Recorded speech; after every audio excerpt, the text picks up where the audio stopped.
Surat police દ્વારા national road safety authority પ્રેરિત આયોજિત રોડ સેફટી મંથનનું ઉદ્ઘાટન સુરત મેયરની અને પોલીસ અધિકારીઓની હાજરીમાં યોજાયું હતું। સુરત પોલીસ પરેડ ગ્રાઉન્ડ ખાતે નેશનલ રોડ સેફટી ઓથોરિટી પ્રેરિત સુરત શહેર ટ્રાફિક પોલીસ દ્વારા આયોજિત રોડ સેફટી મંથનું સુરત મેયર દક્ષેશ માવાણીની હાજરીમાં સુરત પોલીસ કમિશનર અનુપમસિંહ ગેહલોત સહિત ઉચ્ચ અધિકારીઓની હાજરીમાં કરાયો હતો।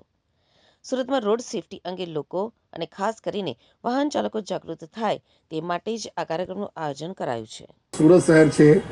અને 90 લાખના વસ્તીમાં પૂરા દેશભરના જો 28 રાજ્યોના લોકો અહીંયા રહેતા હોય, ગુજરાત રાજ્યના અલગ અલગ જિલ્લાઓના રહેતા હોય અને બધા લોકો હળી મળીને જો શહેરના જો પ્રોગ્રેસમાં ખૂબ જ મહત્વનો ફાળો આપી રહ્યા છે। ત્યારે ટ્રાફિકના લગભગ 50 લાખ જેટલા વાહનોના 2 વ્હીલર 3 વ્હીલર અને 4 વ્હીલર આપણે શહેરમાં ફરતા હોય ત્યારે એના બધા જો વ્યવસ્થા જાળવવા માટે કેટલા અઘરું છે તમે સમજી શકો છો।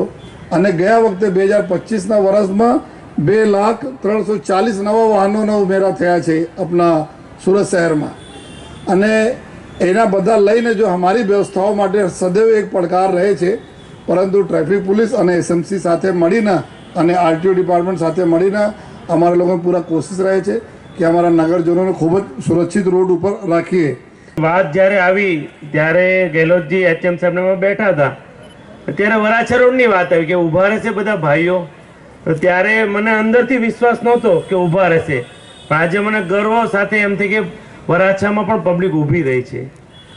ઇન બિટવીન જ્યારે ઇમ્પ્લિમેશન થયું એ દિવસે સુરતને રિપ્રેઝેન્ટ કરવા ઓક્સફોર્ડ યુનિવર્સિટીમાં હું હતો અને 2-3 દિવસ જ થયા હતા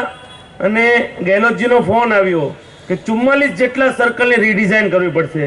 પણ એમનો ફોન આવ્યો, મેં ત્યાંથી જ ઇન્સ્ટ્રક્શન આપ્યું હતું અને તાત્કાલિક 1 મહિનાની અંદર બધી રીડિઝાઇન કરી અને સુરત શહેરની જનતાએ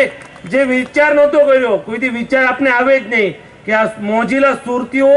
સિગ્નલ પર ઊભા રહેશે, ગેહલોતજીઓ અમને વિશ્વાસ જ નહોતો, પણ આજે મને ગર્વ સાથે કહેવું પડે કે હમણાં જ